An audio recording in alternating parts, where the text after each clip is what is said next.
প্রথম চান্সে যদি জান্নাতে যেতে চান, জাহান্নামের কোন স্পর্শ ছাড়া যদি জান্নাতে যেতে চান, তাহলে এই 16 বদভ্যাস থেকে, 16টি অপরাধ থেকে নিজেকে বাঁচাবার চেষ্টা করতে হবে। কোরআন এবং হাদিসের আলোকে আমরা কিছু হতভাগা মানুষের কথা জানি, যে মানুষগুলো হয়তো নামে মাত্র, তাদের অনেকে মুসলমান, হয়তো অনেকে নামাজ কালামও পড়ে, কিন্তু জান্নাতে তারা যেতে পারবে না। কারা সে হতভাগা মানুষ? যারা হয়তো তাদের অনেকে আছে মুসলিমই না, আবার অনেকে আছে যারা মুসলমান হওয়া সত্ত্বেও, নামে মুসলমান হওয়া সত্ত্বেও জান্নাতে প্রবেশ করতে পারবে না। জান্নাতে যাওয়ার পথে বাধাগুলো কি কি, আমরা আজ সেরকম 16টি বাধার কথা জানবো। কয়টি বাধা? 16টি বাধার কথা জানবো। 16 শ্রেণীর হতভাগা মানুষের কথা জানবো, যে হতভাগা মানুষগুলো জান্নাতে যেতে পারবে না। জান্নাতে যাওয়ার এই নেয়ামতের সৌভাগ্য লাভ থেকে তারা বঞ্চিত হবে। আল্লাহ রাব্বুল আলামিন সেরকম কপাল পড়া মানুষদের কাতারে যেন আমরা শামিল না হই, আমাদের সবাইকে সে তৌফিক দান করুন। ভাইরা আমার, আমরা যে শ্রেণীগুলোর কথা বলবো, প্রত্যেকটা শ্রেণীর পাশাপাশি আমরা কোরআন বা হাদিস থেকে উদ্ধৃতি এবং রেফারেন্স ইনশাআল্লাহ টানবো। আপনাদের কাজ হলো, আমাদের সবার কাজ হলো, এই 16 প্রকার হতভাগা মানুষের কোনো একটা প্রকার এর মধ্যে আমি নিজে আছি কিনা সেটা মেলানো। যদি দেখি যে আমার মধ্যে এটা আছে, তাহলে মাহফিলের প্যান্ডেলের মধ্যে বসে, প্যান্ডেলের নিচে বসে এই মাহফিলের মাঠে থেকেই আমি নিয়ত করে ফেলবো যে এই বদভ্যাসটা, এই খারাপ জিনিসটা আমি ত্যাগ করে ফেলবো। যেই 16টি খারাপ জিনিস, যেই 16টি অপরাধ জান্নাতে যাওয়ার ক্ষেত্রে বাধা, সে বাধাগুলো আমাদের জীবন থেকে আমাদের সরিয়ে ফেলার সংকল্প এখান থেকে করে তারপরে বাড়িতে যেতে হবে। তাহলে আজকে মাহফিলে আসা, বর্ষা, আয়োজন করা সবকিছু সার্থক হবে ইনশাআল্লাহ। সবাই নিয়ত করবো তো ইনশাআল্লাহ। আল্লাহ আমাদের সবাইকে তৌফিক দান করুন। সর্বপ্রথম যে হতভাগা মানুষদের কথা বলতে চাই, যারা জান্নাতে যেতে পারবে না, তারা হলো যারা আল্লাহর প্রতি ঈমান আনে নাই, যারা মুসলমান হয় নাই, যারা ঈমান আনে নাই, আল্লাহর প্রতি যারা বিশ্বাস করে নাই, তারা আল্লাহর তৈরি জান্নাতে যাবে, এটা কখনো আশা করা যায়? যদি আল্লাহকে কেউ বিশ্বাসই না করে, আল্লাহর একত্ববাদকে স্বীকারই না করে, শিরকে লিপ্ত হয়, সে মুসলমানই না হয়, তাহলে সে আল্লাহর জান্নাতের প্রত্যাশা কোত্থেকে করতে পারে?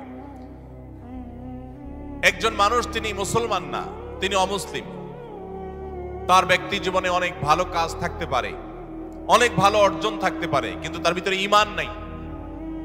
এই লোকটা আল্লাহর কাছে জান্নাতের আশা কখনো করতে পারে? একজন মানুষ বাংলাদেশে মানুষের জন্য অনেক কাজ করেছেন, বাংলাদেশের উন্নয়নে অনেক ভূমিকা তার ছিল বা আছে, বাংলাদেশে অনেক কল্যাণকামিতা তিনি চান, তার অনেক ইন্ডাস্ট্রি কারখানা থেকে বহু দেশের উপকার হয়, দেশে মানুষের উপকার হয়, এরকম আরো বহু উপকারিতা তার দ্বারায় হয়, কিন্তু লোকটা বাংলাদেশের অস্তিত্বকে স্বীকার করে না, বাংলাদেশের অস্তিত্বকে স্বীকার করে না, বাংলাদেশের স্বাধীনতা, সার্বভৌমত্ব এগুলো স্বীকার করে না।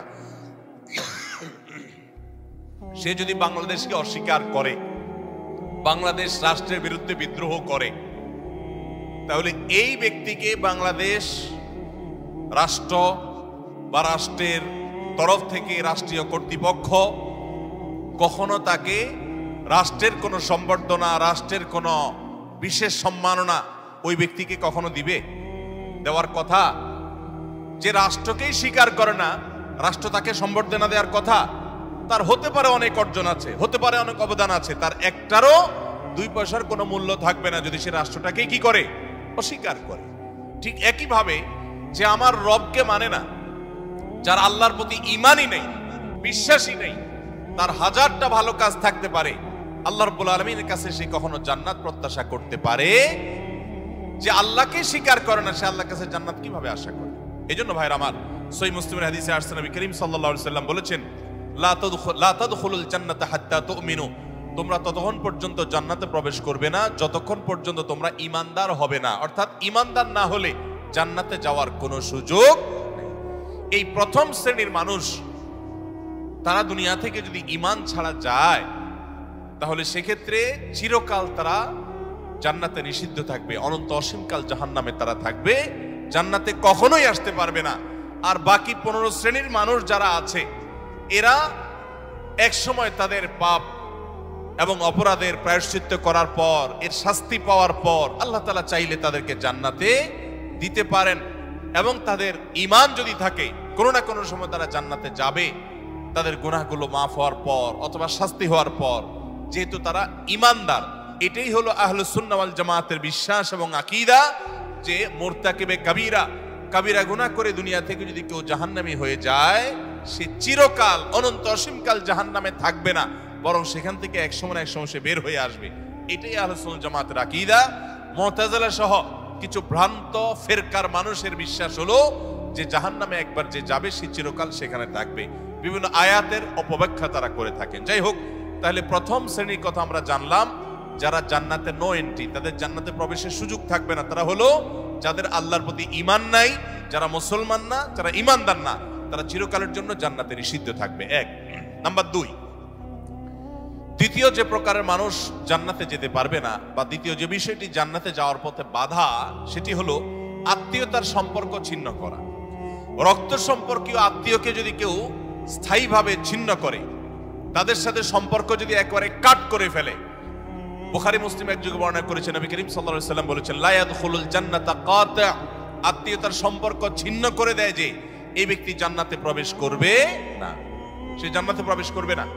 অতএব আত্মীয়তার সম্পর্ক যারা ছিন্ন করেছেন তারা তওবা করতে হবে।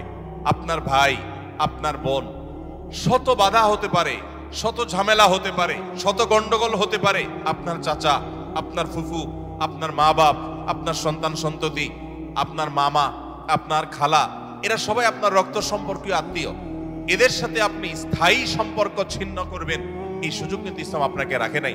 হ্যাঁ, যদি এমন হয় যে তাদের সাথে সম্পর্ক রাখতে গেলে আপনার জীবন হুমকির মধ্যে পড়ে, আপনি বিপর্যস্ত হন, আপনাকে তারা ক্ষতি করে, তো শুধু ক্ষতি থেকে বাঁচার জন্য আপনি দূরে আসেন, সেটা ভিন্ন বিষয়।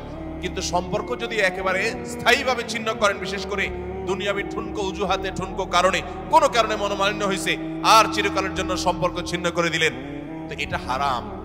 এই লোক যদি নামাজিও হয়, এই লোক যদি ওয়াজ মাহফিলেও আসে, এই লোক যদি জিকির আজকারও করে, এই লোক যদি তাসবিহ তেলাওয়াতও করে, যেহেতু সে আত্মীয়তার সম্পর্ককে ছিন্ন করে ফেলেছে, এই লোক জান্নাতে প্রবেশ করতে পারবে না যতদিন না সে তওবা করে তার পাপ থেকে, অপরাধ থেকে সে ফিরে না আসছে। ভাইরা আমার, তাহলে জান্নাতে যাওয়ার ক্ষেত্রে দ্বিতীয় বড় বাধা হলো এই বিষয়টি, অর্থাৎ আত্মীয়তার সম্পর্ক ছিন্ন করা। আর প্রথম বাধার কথা বলেছি হলো বেঈমানি, কুফরি, আল্লাহর প্রতি অবিশ্বাস এবং শিরক। এগুলো জান্নাতে যাওয়ার ক্ষেত্রে সবচেয়ে বড় বাধা, স্থায়ী বাধা। আর দ্বিতীয়টি হলো আত্মীয়তার সম্পর্ক ছিন্ন করা। নাম্বার 3, চগলখড়ি করা। এই বদভ্যাস আমাদের সমাজে এখন প্রচুর পরিমাণে আছে। অনেক মানুষ আছে দেখবেন মুখে দাঁড়িয়ে আছে, মাথায় টুপিও আছে, হয়তো নামাজ কালামও পড়ে, কিন্তু চগলখড়ির বদভ্যাস আছে, এই চরিত্রটা আছে যে আমার কাছে এসে ওনার বদনামি করবে, ওনার কাছে গিয়ে আমার বদনামি করবে, আমার কাছে এসে আমাকে পামপট্টি দিবে, ওনার কাছে গিয়ে ওনারে পামপট্টি দিবে। এরকম লোক আছে না নাই? ঘরে ঘরে, আল্লাহ মাফ করুন, আমাদের অনেকের মধ্যে এই চরিত্রটা আছে না নাই? নবী করিম সাল্লাল্লাহু আলাইহি সাল্লাম এই চগলখড়ি সম্পর্কে সহিহ মুসলিম বর্ণিত হাদিসে বলেছেন, লা ইয়াদখুলুল জান্নাতা নাম্মাম, চগলখড় জান্নাতে প্রবেশ করবে না। জান্নাতে প্রবেশের ক্ষেত্রে আরেকটি বড় বাধা, আরেকটি বড় দেয়াল, আরেকটি বড় প্রাচীর হলো এই চগলখড়ির চরিত্র। ভাইরা আমার, আসুন তওবা করি, চগলখড়ি করব না। কারোর ভালো কিছু পেলে সেটা তার পেছনে অন্যদের কাছে বলবো, আর মন্দ কিছু হলে তার সামনে বলবো। তার সামনে এসে একরকম, তার পেছনে গিয়ে আরেক রকম, সামনে এসে তার প্রশংসা, পেছনে গিয়ে তার দুর্নাম।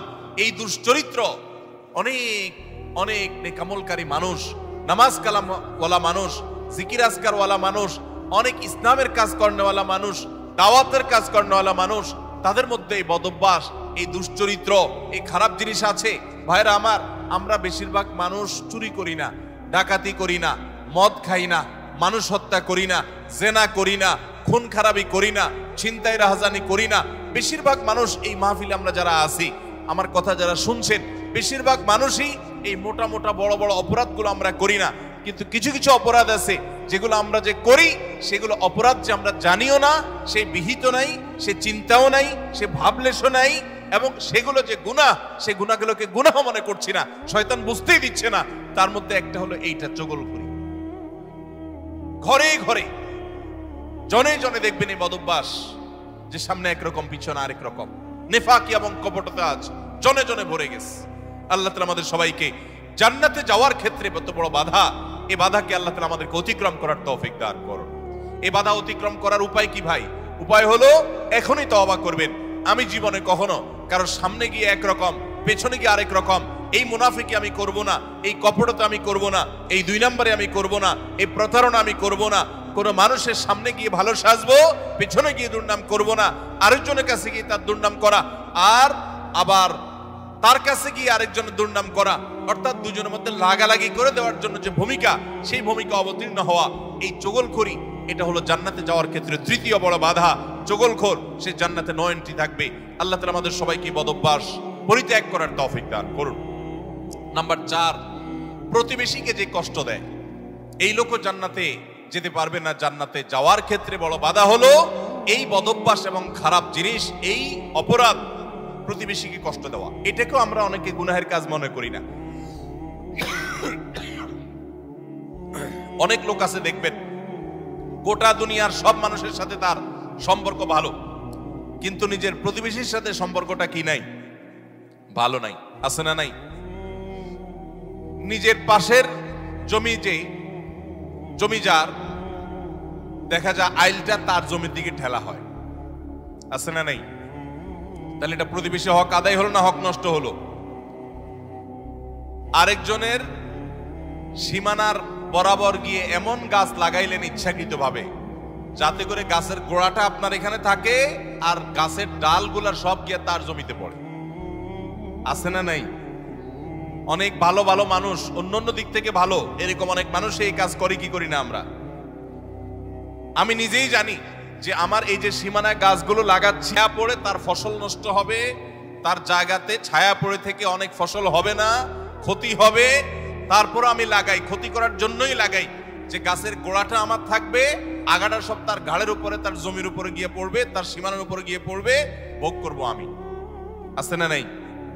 ভাইরা আমার, হাঁস দিয়ে, মোরগ দিয়ে, সন্তান দিয়ে, বিভিন্ন ভাবে প্রতিবেশীকে আমরা অনেকে কষ্ট দেই। নবী করিম সাল্লাল্লাহু আলাইহি ওয়াসাল্লাম সহিহ মুসলিম বর্ণিত হাদিসে বলেছেন, লা ইয়াদখুলুল জান্নাতা মান লা ইয়ামানু জারুহু বাওয়াইকাহু। যে ব্যক্তির প্রতিবেশী তার হাত, মুখ এগুলোর কষ্ট দ্বারা, তার ক্ষতি এবং অনিষ্ট থেকে যে ব্যক্তি নিরাপদে থাকে না, অর্থাৎ প্রতিবেশীকে যে শান্তিতে রাখে না, প্রতিবেশীকে বিভিন্ন ভাবে কষ্ট দেয়, এই ব্যক্তি জান্নাতে প্রবেশ করতে পারবে না। আপনারা অনেকে একটা হাদিস শুনেছেন, বিখ্যাত প্রসিদ্ধ একটা হাদিস। নবী করিম সাল্লাল্লাহু আলাইহি ওয়াসাল্লামের কাছে বলা হলো, হে আল্লাহর রাসূল, অমুক ব্যক্তি খুব নফল নামাজ রোজা করত, খুব দান সাদাকা করত, এবং সব ভালো আমলগুলো করত, ফরজ তো করত, নফলও করত। ফরজ 5 ওয়াক্ত তো পড়তো, আবার নফল নামাজও পড়তো, ধরেন তাহাজ্জুদ, ইশরাক সব পড়তো, যাকাত তো দিত, আবার এমনিও দান করত। তার আমলের কোনো কমতি ছিল না। একটা দুর্বলতা ছিল যে প্রতিবেশীকে সে কষ্ট দিত, ঝগড়াঝাটি করত, তাদের হক নষ্ট করত। নবী করিম সাল্লাল্লাহু আলাইহি সাল্লাম বলেছেন, সে জাহান্নামী। তোমরা যার কথা বলেছো, আল্লাহ তাআলা ওহীর মাধ্যমে নবীকে জানিয়ে দিয়েছেন, তার পরিণতি হলো জাহান্নাম। তার কোনো নামাজ, তার কোনো রোজা, তার কোনো ইবাদত, তার কোনো দান সাদাকা, এগুলো তাকে রক্ষা করতে পারে নাই, সে জাহান্নামে যাবে, কারণ তার প্রতিবেশীকে সে কষ্ট দিয়েছে। এর বিপরীতে নবীজি সাল্লাল্লাহু আলাইহি সাল্লামকে বলা হলো যে আরেকজনের কথা আমরা জানি, শুধু ফরজ নামাজগুলো পড়তো, নফল নামাজ পড়ার সময় পাইতো না, শুধু ফরজ কাজগুলো করতো, অতিরিক্ত দান সাদাকার সুযোগও পেত না, কিন্তু তার একটা ভালো গুণ ছিল, সে প্রতিবেশীদের সাথে সুসম্পর্ক বজায় রাখতো। তারা যদিও খুব বেশি ভালো ছিল না, কিন্তু সে ভালো থাকার চেষ্টা করত, নিজে থেকে তাদের যেন কষ্ট না হয় এটা খেয়াল রাখতো। নবী সাল্লাল্লাহু আলাইহি সাল্লাম বলেছেন, এই লোকটা জান্নাতি। ভাইরা আমার, প্রতিবেশী যে কত বড় একটা ব্যাপার, এটা আমরা বেশিরভাগ মানুষ বুঝি না। গ্রাম বলেন, শহর বলেন, বেশিরভাগ জায়গায় আমরা প্রতিবেশীর হক নষ্ট করি। প্রতিবেশীকে জানেন? আপনার রক্ত সম্পর্কীয় আত্মীয়, যেমন মা বাবা, সন্তান সন্ততি, ছেলে মেয়ে, ভাই বোন, একেবারে এ ক্লাসের আত্মীয়, যারা এ ক্লাসের প্রথম সারির, যারা রক্ত সম্পর্কীয়, আপনার বাবার দিককার, বাপ মা, ছেলে মেয়ে, ভাই বোন, চাচা ফুফু, এদেরকে বলা হয় এ ক্লাসের আত্মীয়, একদম প্রথম শ্রেণীর। এই আত্মীয়দের পরে সবচেয়ে যার হক আপনার কাছে সবচেয়ে বেশি, তারা হলো আপনার প্রতিবেশী। বেশিরভাগ ক্ষেত্রে দেখবেন প্রতিবেশীর সাথে সম্পর্ক ভালো নাই, আইল ঠেলাঠেলি, গন্ডগোল, ফাসাদ, ঝগড়াঝাটি, মারামারি, গ্রামে এক ধরনের, শহরে আরেক ধরনের।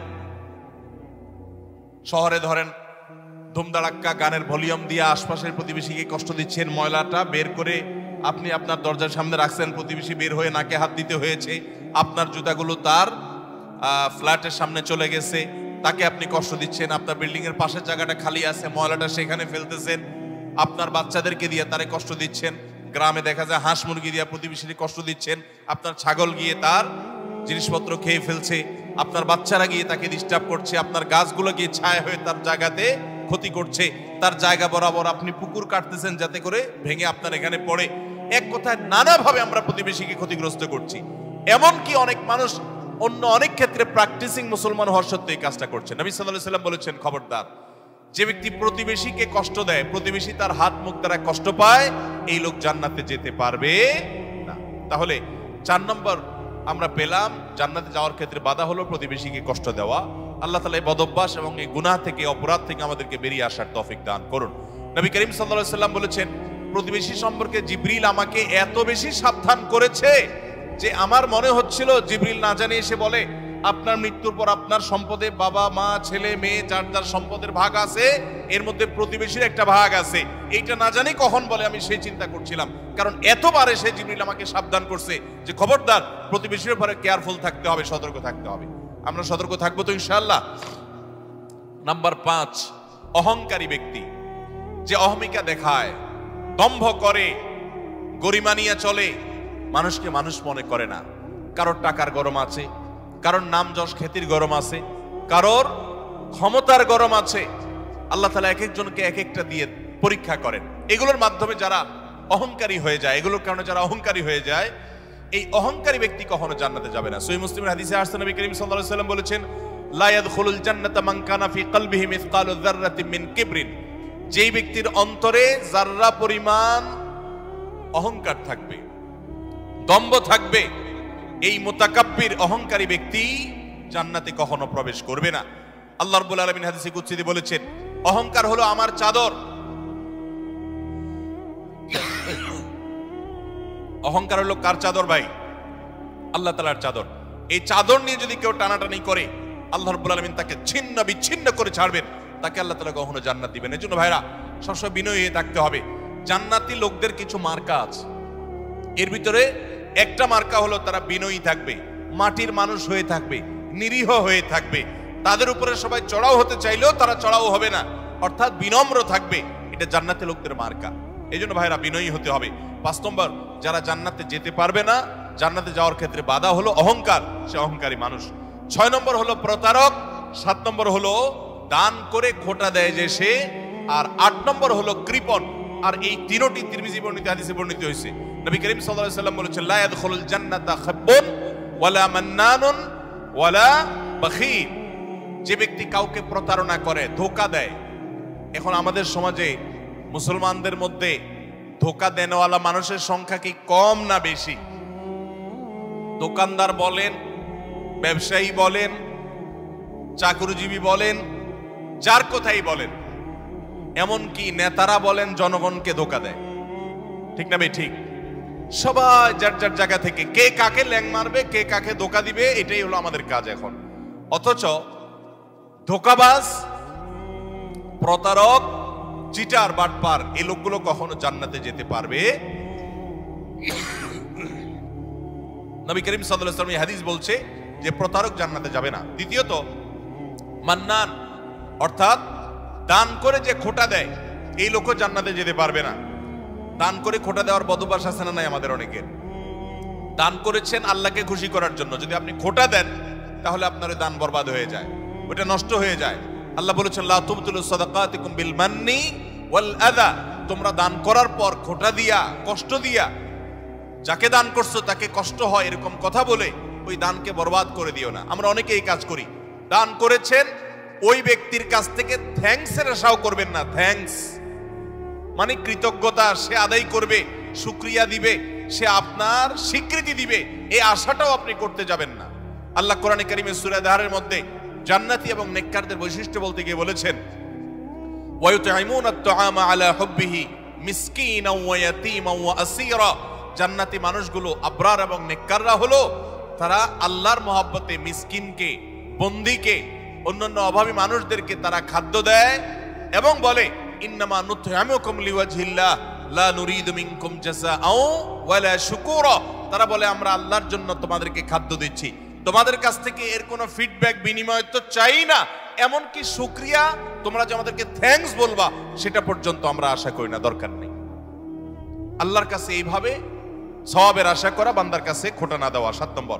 8 নম্বর হলো কৃপণতা। এটা জাহান্নামের যাওয়ার অন্যতম বড় মাধ্যম এবং জান্নাতে যাওয়ার ক্ষেত্রে বাধা হলো কৃপণতা। নবী করিম সাল্লাল্লাহু আলাইহি সাল্লাম কৃপণ ছিলেন না, তার অনেক সম্পদ ছিল না, কিন্তু যা ছিল সেটা অকাতরে তিনি দান করতেন। তার যে দানশীলতা, আম্মা জান আয়েশা রাদিয়াল্লাহু আনহা বলতেন যে তিনি দানশীলতা তার বিশেষ করে রমজান এলে এমন বেড়ে যেত যে মুক্ত বাতাসের মতো, যে চাইতো তাকেও দিত, যে চাইতো না তাকেও দিত, সর্বত্র তার দান ছড়িয়ে যেত। এবং দান করতে করতে সব শেষ করে অনেক সময় বাসায় যেতেন, তার নিজের জন্য কিছুই রাখতেন না, এইভাবে তিনি দানশীল ছিলেন। তো নবী সাল্লাল্লাহু আলাইহি সাল্লাম কৃপণতা থেকে পানা চেয়েছেন। আমরা অনেকে কিন্তু কৃপণ, আল্লাহ অনেক সম্পদ দিয়েছে কিন্তু খরচ আমরা করতে চাই না। নবীজি পানা চাইছেন, আল্লাহুম্মা ইন্নী আউযু বিকা মিনাল বুখলি ওয়াল জুবন, আল্লাহ আপনার কাছে কৃপণতা থেকে পানা চাই। ভাইরা আমার, তাহলে জান্নাতে যাওয়ার ক্ষেত্রে 8 নম্বর বাধা হলো কৃপণতা। কৃপণ সে জান্নাতে এন্ট্রান্সের সুযোগ পাবে না। 9 নম্বর, ঘুষ দাতা এবং ঘুষ গ্রহীতা।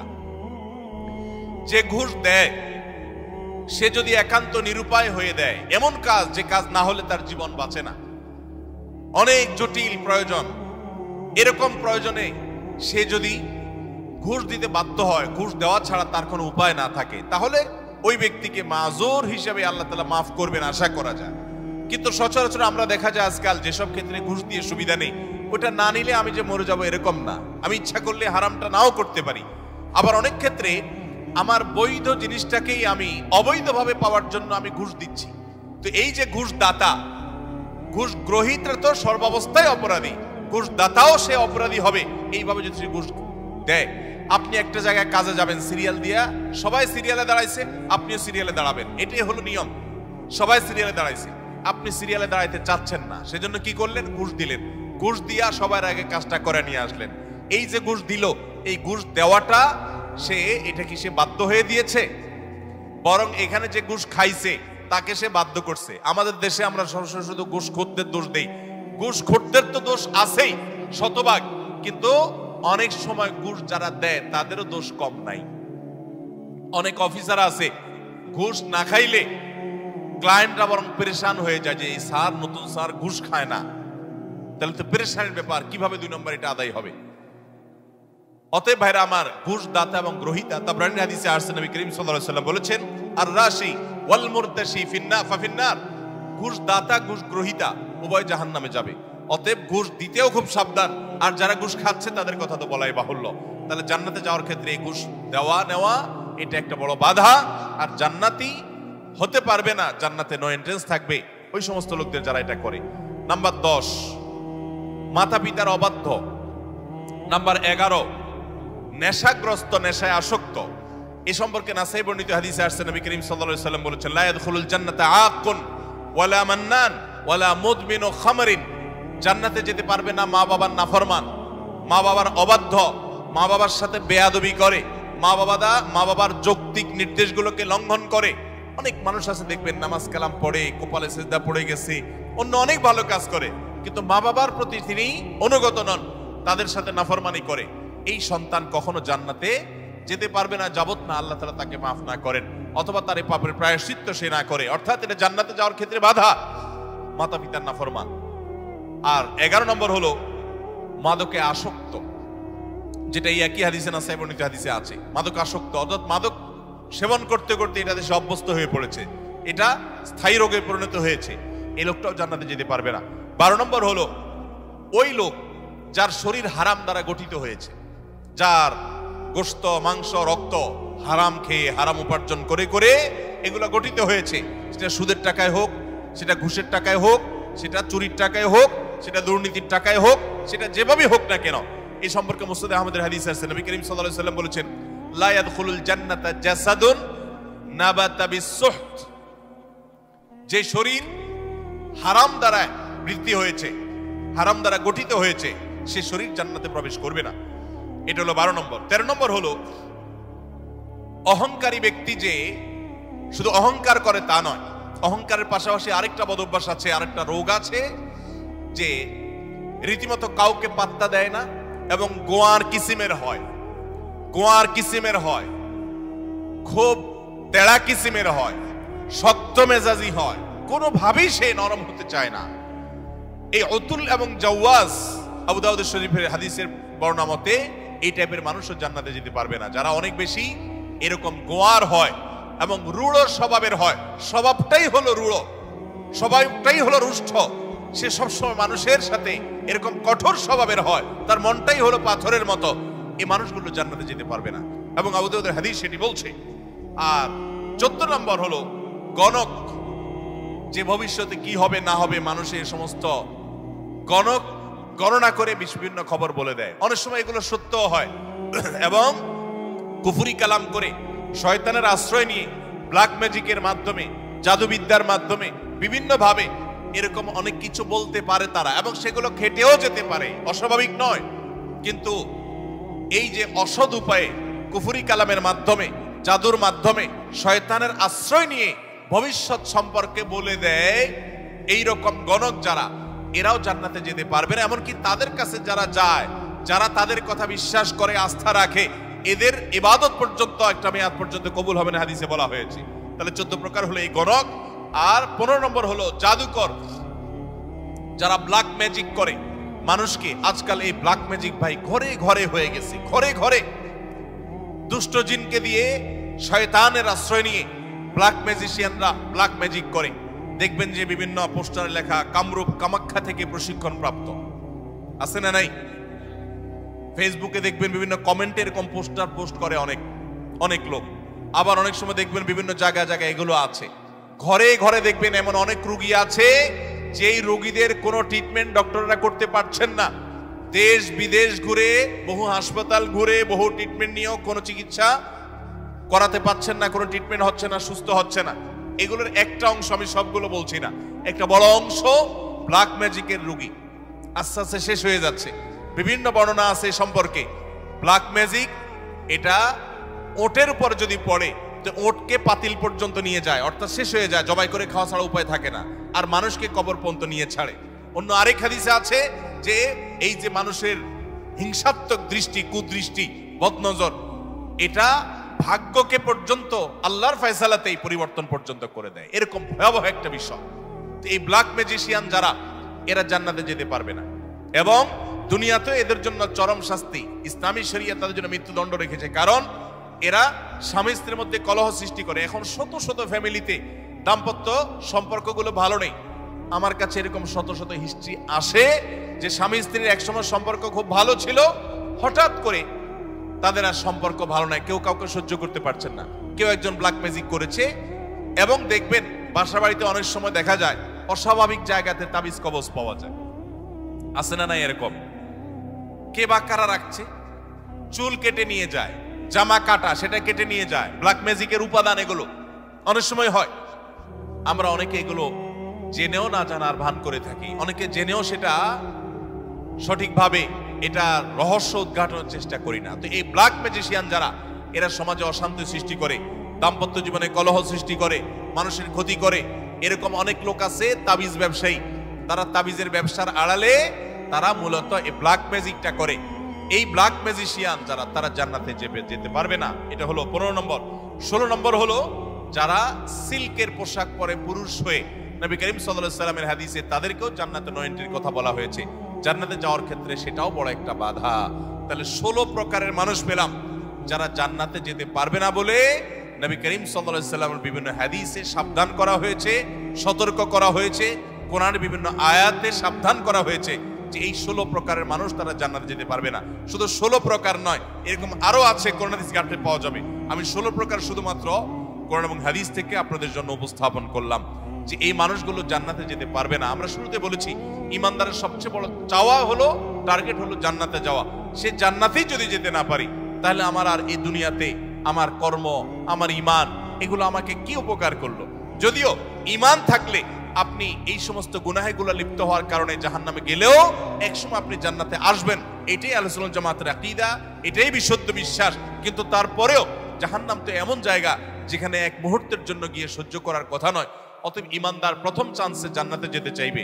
আর প্রথম চান্সে যদি জান্নাতে যেতে চান, জাহান্নামের কোন স্পর্শ ছাড়া যদি জান্নাতে যেতে চান, তাহলে এই 16 বদভ্যাস থেকে, 16টি অপরাধ থেকে নিজেকে বাঁচাবার চেষ্টা করতে হবে। আল্লাহ আমাদের সবাইকে সেই তৌফিক দান করুন।